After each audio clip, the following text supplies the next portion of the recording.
Ömür boyu Haydar Galiyev ardından zırlap şu utamadısını boşaltıp tuttu.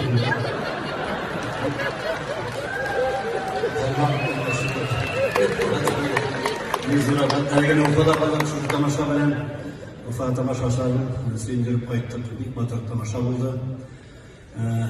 Haydar sahneye açıktı da min bari kendini unutup gitti ahıra. Men de zaman min da veteran diye, yüzün veteran diyor gerekli. Şakaş yüzüne ettim edem, sen veteranla başımın kim? Pametlik.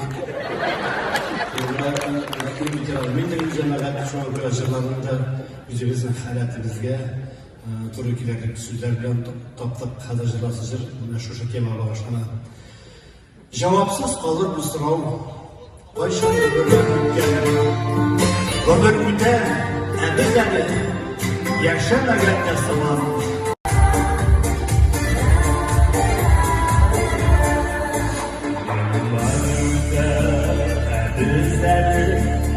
Yaşamadık yasaman. Vayşapalar müskelede, vayşapalıklar tırman.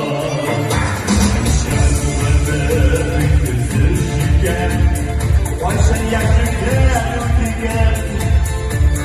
Why they can see that the Lord on the